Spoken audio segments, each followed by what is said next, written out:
Осыдан бірер жыл бұрын үйде құрылыс жұмыстарын жүргізіп, құрылысшыларға 200 мың теңге берешек болып қалдым.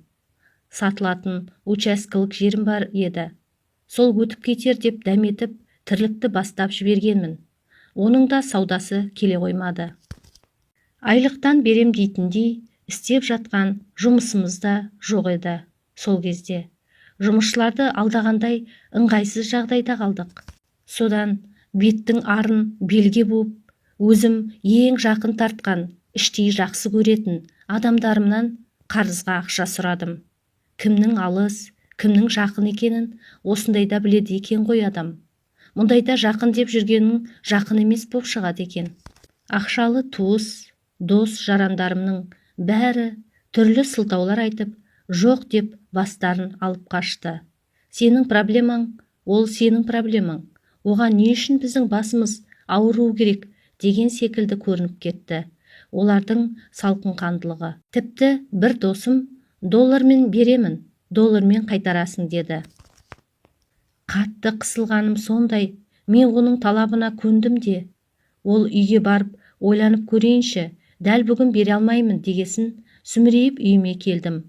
Үлкен қызым интернеттен доллардың курсын көрейінші деп қарады да, керегі жоқ, алмаңыз. Бас аяғы 2-3 айда осыншама көтерілсе, жыл соңына дейін не болатынын білмейсіз. Одан да кредит алғаныңыз жақсы, деді. Сонымен осы шешімге тоқтап отырғанбыз. Үйдегі жұмысшыларға да бірер күн күтсе, несиеге ақша алатынымды айттым. Олардың да көңілі орнына түсті. Сөйтіп, кешке батып бара жатқан күннің қызыл шапағын тамашалап, іштей, қойшы, ақыры несие алады екенмін, 1 миллион теңге, бірақ сұрайын. Берсе, үйімді бітіріп, қалған ақшаға азын аулақ мал алып, соны көбейтсем, тарықпайтын шығармыз деп армандап отырғанмын. Үйде кіші қызым, сізге қоңырау шалып жатыр деп телефонымды ұстап жүгіріп келді. Кім екен деп қарасам, ауылда тұратын сырлас досымдай боп кеткен туыс әпкем екен. Менің жағдайымнан хабардар еді. Ақша таптың ба деп сұрады.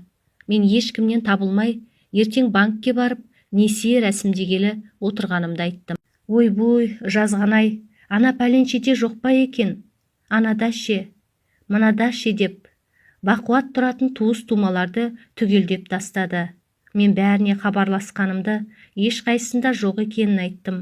Сосын әпкем, мен сені бұлай шырылдатып қоя алмаймын. Оған менің арым жібермейді. Ертең үйге кел, мен тауып беремін, деді. Сенер-сенбесімді білмедім. Жүгіріп үйге кіріп, күйеуіме әпкемнің сөзін айттым. Ол несие алғаннан соның дұрыс екенін айтты. Сонымен ертесі күні ауылдағы әпкемнің үйіне жол тарттым. Шынымды айтсам, бұл кісіде ақша бар деп мүлде ойламаппын. Күйеуі ерте қайтыс болып, шиеттей бала-шағаны жалғыз өзі асырап, жеткізген адам ғой. Соңғы кездері денсаулығы да болмай қалып, мүгедектігі үшін төленетін жәрдемақымен күн көріп отырған. Қолында тұратын ұлының да табысы мардымсыз. Соның бәрін көріп, біліп тұрып, не деп сұраймын одан? Барсам, әпкем үйінде жоқ екен. Келіні базарға кеткенін айтты.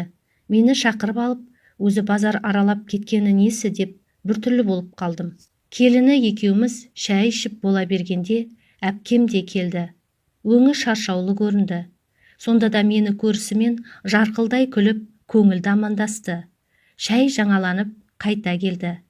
Бірер кесе шәй ішіп, өз-өзіне келген соң, әпкем, «Әй, несібен күшті екен», деді мейірімді жүзінен нұр төгіліп. Неше күннен бері сенің шырылдап, ақша іздеп жүргеніңді естіп, қайтып көмектессем деп уайымдап отыр едім. Кеше келді ойыма, үйдегі сиырды сату. Соны баламмен келініме айтып едім, айналайындар, бұлар да көне қойды. Екеуі де ойланбастан берейік деді. Содан таң атпай тұрып, балам екеуміз сиырды базарға әкеттік. Мен ұрлық қылғанда ай жарық болды дегендей, қасақана тура бүгінгі базарда сиыр көп, әрі арзан екен. Өтпей түске дейін тұрып кетті ғой әйтеуір. Өтпей қалса үйге алып қайтамыз ба, сөйтіп жексенбінің базарына әкеп сатамыз ба деп тұрған едік.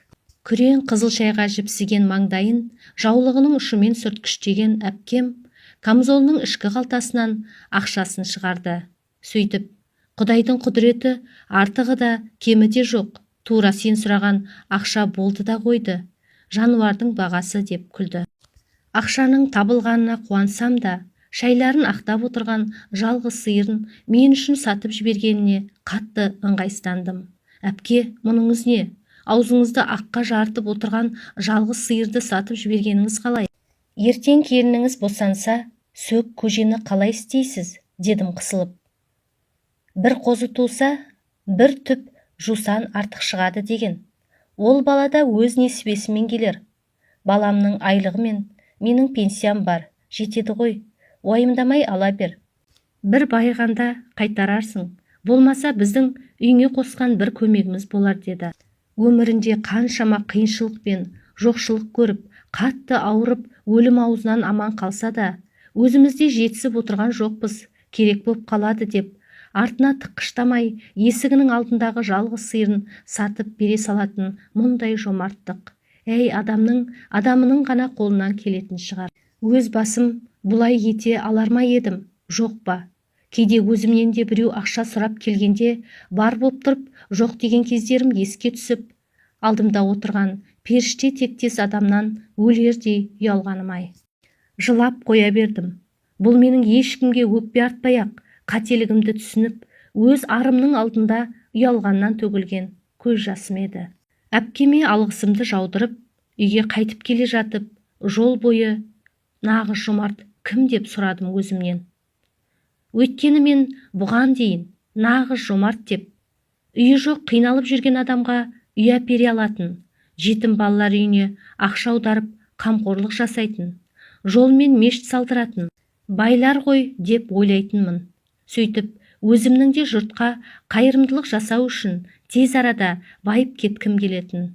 Сөйтсем, нағыз жомарт өзі үлдемен бүлдеге оранып отырып, табысының белгілі бір мөлшерін ғана қайыр-садақаға жұмсайтын байлар емес.